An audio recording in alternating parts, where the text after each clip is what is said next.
હું તમારી સમક્ષ આવીશ વિથ કેમેરા.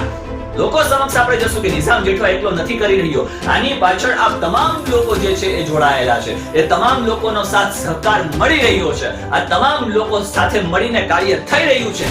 જો પછી એક સમયગાળા દરમિયાન આવનારા 2-5 વર્ષની અંદર એ બદલાવ તમે પહેલે વિચાર્યો નહીં હોય, માંગરોળ શહેરને સમગ્ર ગુજરાતની અંદર મિસાલ બનાવી દેશું, પરંતુ ક્યારે નિઝામ જેઠવા એકલો નહીં, આપણે બધા સાથે.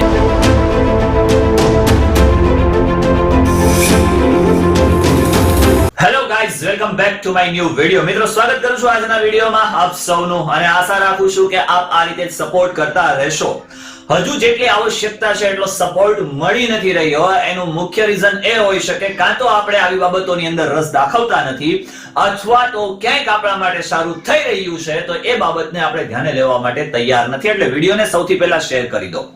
એટલીસ્ટ બીજા શહેરોની અંદર જોવાય કે ન જોવાય, પરંતુ માંગરોળની અંદર જેટલા પણ મકાનો છે, જેટલા પણ ઘર છે, જેટલા પણ લોકો મોબાઈલ યુઝ કરે છે, આ તમામ લોકો સુધી આપણો જે વિડિયો છે એ વિડિયો પહોંચતો હોવો જોઈએ. એ તમારી સૌની ફરજ છે, કારણ કે હું અહીંયાથી જેટલું શક્ય બને છે એટલી મારી ફરજ પૂરી કરવાનો પ્રયત્ન કરું છું. અગાઉ આપણે જે વિડિયો બનાવ્યો હતો કે કાયદાઓને ધ્યાનમાં રાખીને કે આ જે પડકારો છે, રાજનૈતિક છે, સામાજિક છે અને સાંસ્કૃતિક જે પડકારો છે, આ તમામ પડકારોને ઝીલવા માટે કરી અને આપણી પાસે કાયદારૂપી જે જ્ઞાન છે, બંધારણીય કાયદારૂપી જે જ્ઞાન છે, હોવું ખૂબ જ આવશ્યકતા છે. દરેક લોકો પાસે હું જઈશ, જે તે વ્યક્તિઓ છે તમામ લોકો પાસે જવાનો હું પ્રયત્ન કરીશ, અને તમામ લોકો સમક્ષ આપણે આ વાત મૂકીશું. વિડિયોના માધ્યમ કદાચ આપણો વિડિયો ન પહોંચી શકે તો આપણે એ લોકો સમક્ષ જાશું.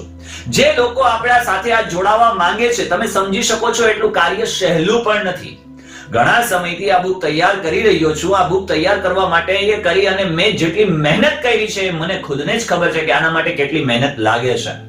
સામાન્ય રીતે જે સમગ્ર જે કોઈ પણ લોકો છે, આ તમામ લોકોને ઉપયોગી બની શકે એવા તમામ જે કાયદાઓની અંદર રહેલા ચેપ્ટર અને ચેપ્ટરની અંદર રહેલી કલમો, આ તમામ કલમોને એક મથાળાની અંદર આવરી લેવું અથવા તો એક બુકની અંદર આવરી લેવું એ બહુ અઘરું કામ હોય છે. સતત કાર્ય કરતા રહેવું પડે અને સખત કાર્ય કરતા રહેવું પડે. આના માટે કરીને એટલું એક્ટિવ રહેવું પડે જેથી કરીને ધીમી ગતિએ અને ક્યાંક ને ક્યાંક બદલાવ આવી શકશે.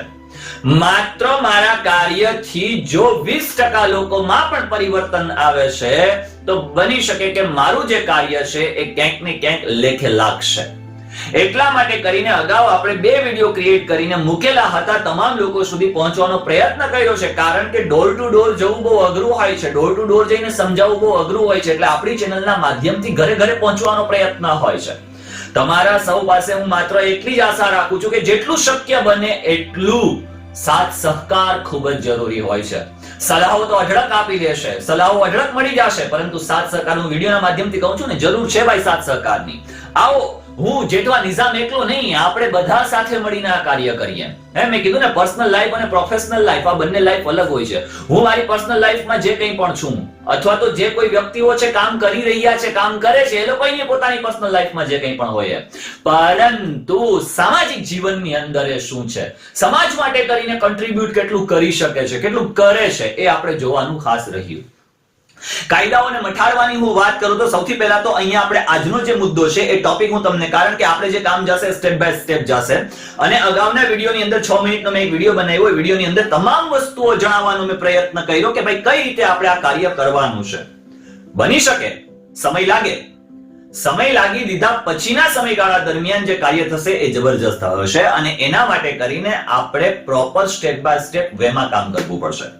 ચાલો તો વાત કરીએ આપણે કાયદાઓની, તો કે કયા કાયદાઓને કઈ રીતે આપણે મઠાડવાનો પ્રયત્ન કર્યો છે. તો સૌથી પહેલા કાયદાઓ તો કે ભારતનું બંધારણ 1950. હવે આ ભારતનું જે બંધારણ છે એ આખી બુક્સ આપણે જો કમ્પ્લીટ કરવા જઈએ, એક બુક્સ આખી વાંચન કરવા જઈએ તો એના માટે કરીને ખાસો સમય, ઘણી અધિનિયમો એવા હોય કે ક્યાંક લોકોને ઉપયોગી ન પણ હોય, પરંતુ જે ઉપયોગી અધિનિયમો છે આને આપણે અહીંયા લઈ લઈએ. ભારતનું બંધારણ જે ઉપયોગી અધિનિયમ છે, ભારતનું બંધારણ 1950 જે ઉપયોગી અધિનિયમ છે, આ અધિનિયમોને આપણે એક પેજની અંદર, એક પેજમાં એટલે કે થોડાક પેજોની અંદર સમાવવાનો પ્રયત્ન કર્યો છે. બીજું છે ભારતીય નાગરિક સુરક્ષા સંહિતા. આ ભારતીય નાગરિક સુરક્ષા સંહિતાની અંદર લોટ્સ ઓફ કલમો, અને એ કલમોમાંથી જે ઉપયોગી કલમો છે એ કલમોને ધ્યાનમાં, એટલે કે હવે 2023 ની અંદર કાયદાની અંદર બદલાવ થયો, નામ પરિવર્તન થયું. પહેલા હતું એ CRPC, ક્રિમિનલ પ્રોસિજર જે હતું એ હવે નામ ચેન્જ થઈને શું થઈ ગયું છે તો કે ભારતીય નાગરિક સુરક્ષા સંહિતા 2023. હવે આ જે નાગરિક સુરક્ષા સંહિતા છે એની જેટલી પણ જે કલમો છે એ કલમોની અંદરથી જે રોજબરોજ જીવનમાં ઉપયોગી થતી કલમો હોય આ કલમો આપણે લેવાની થતી હોય છે. સામાન્ય રીતે અહીંયા આપણે ભારતીય ન્યાય સંહિતા એની વાત કરીએ તો કે ઈ પહેલા હતું IPC, ઇન્ડિયન પિનલ કોડ હતું, એનું નામ ચેન્જ થઈને શું થઈ ગયું તો કે ભારતીય ન્યાય સંહિતા 2023 ની વાત કરું છું. એમાં પણ કલમોમાં ફેરફાર થયા છે. હવે કલમોની અંદર તો કે ભાઈ જે સ્વ બચાવની કલમ છે તો કે 92 ની કલમ છે સામાન્ય રીતે, પરંતુ નવો જે કાયદો છે એની અંદર આ કલમોની અંદર શું કરી નાખ્યું છે ફેરફાર. એને એક મઠારામાં આપણે રાખવાનો પ્રયત્ન કર્યો છે કે ભાઈ જૂના કાયદામાં શું હતું, નવા કાયદાની અંદર કઈ કલમોમાં ફેરફાર થયો છે આને ધ્યાનમાં. હવે માની લો કે સપોઝ આપણે વ્યથા અને મહાવ્યથાની આપણે વાત કરીએ, હવે એની અંદર બધા મુદ્દાને આપણે આવરવાનો પ્રયત્ન કરીએ. આ અલગ અલગ એક બુક્સ 400 400 500 500 700 700 પેજની બુક તૈયાર થતી હોય.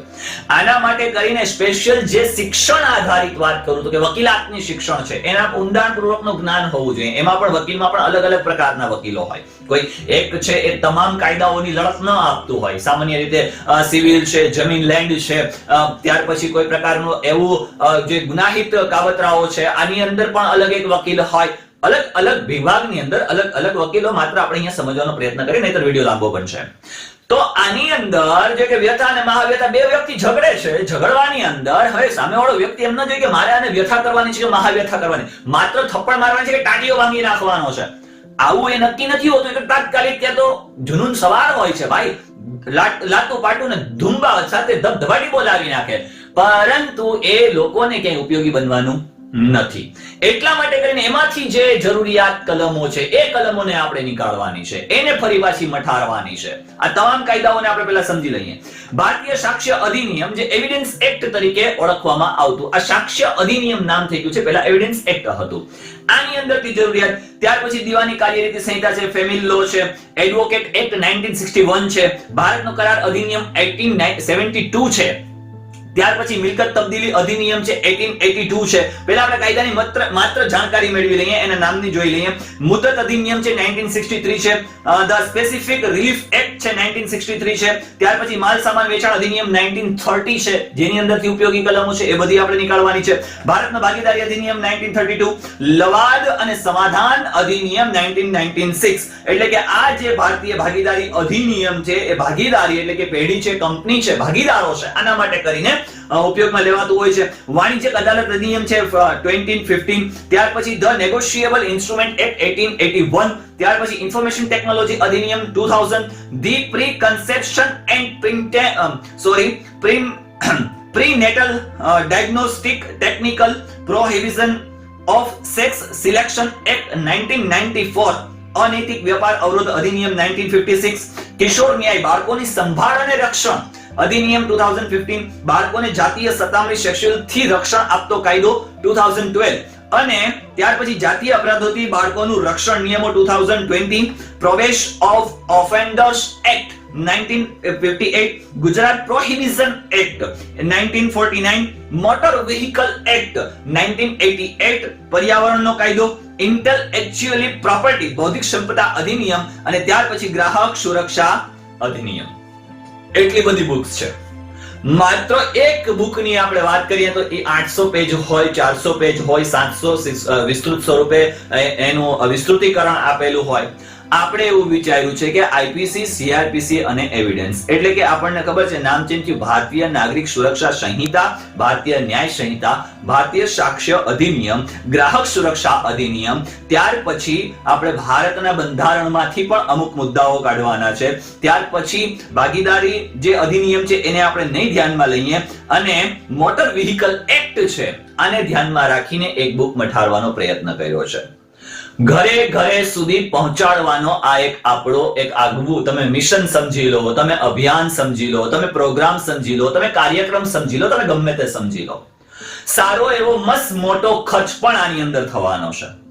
હું નીકળ્યો છું એ એક હેતુથી કે ક્યાંક ને ક્યાંક મારો જે પાસે પડેલી સલાહિયત છે એનો ઉપયોગ લોકોની સમક્ષ થતો હોવો જોઈએ. આવનારા સમયની અંદર ટેકનોલોજી યુગની અંદર જે બાળકો આજ ક્યાંય પુસ્તકના જ્ઞાનથી વંચિત રહી ગયા છે, પુસ્તક વાંચન નથી કરતા, ત્યાર પછી આપણે શું કરીએ છીએ, પહેલાથી બાળપણથી એની અંદર આ પ્રકારની જિજ્ઞાસાઓ જગાડવી પડશે. ત્યાર પછી કોન્સ્ટેબલના ક્લાસ હોય, ત્યાર પછી પીએસઆઈ એએસઆઈ ના ક્લાસ હોય, ત્યાર પછી જ્યુડિશિયલના ક્લાસીસ હોય, ત્યાર પછી જીપીએસસી ના ક્લાસીસ હોય. આ તમામ ક્લાસીસની અંદર આપણે શું કરીએ છીએ તો કે સામાન્ય રીતે મસ્ત મોટા સેમિનારની અંદર બાળકોને આપણે બોલાવીએ છીએ, પરંતુ જે વિદ્યાર્થીઓ છે એ વિદ્યાર્થીઓને એની અંદર રુચિ જ નથી, રસ જ નથી. અને ત્યાર પછી સૌથી મોટો થાય છે ફિયાસ્કો, કારણ કે એક હાથથી તાળી ન વગડે. હું ગમે એટલી મહેનત કરી લઉં પણ તમારા જો રિસ્પોન્સ મને નહીં મળે, તમે મને સહકાર નહીં આપો, તો સ્વાભાવિક છે કે ક્યાંક ને ક્યાંક હું પોતે પણ ડિમોટિવેટ થઈશ, કારણ કે લોકોને જ નથી પડી તો હું શા માટે લોકો માટે કરું આ કાર્ય. આવો મને પણ એક વખત વિચાર આવશે, પરંતુ હું ડિમોટિવેટ નહીં થાઉં, કારણ કે હું મક્કમ છું, ઠાનીને બેઠો છું કે આ કરવું જ છે. ડુ ઓર ડાય. સાથે મળે બધા ઠીક છે, નહીંતર એકલા હાથે જેટલું શક્ય બનશે એટલું આપણે પ્રયત્ન કરીશું લોકો સુધી પહોંચવાનો, પ્રયત્ન કરીશું ડોર ટુ ડોર. ક્યાંક ને ક્યાંક 5 વ્યક્તિઓ પણ જો મને યાદ કરશે ને તો મારા માટે આ બાબત ઘણું છે. એટલે કહેવાનો મતલબ એવું છે કે બાળપણથી જો એની અંદર આ વસ્તુ નાખવામાં આવશે તો આવનારા સમયની અંદર માની લો કે 12th પાસ છે, કોન્સ્ટેબલની એક્ઝામ આવે છે એટલે સીધું ડાયરેક્ટ એને કાયદાઓને તો ધ્યાન જ હશે.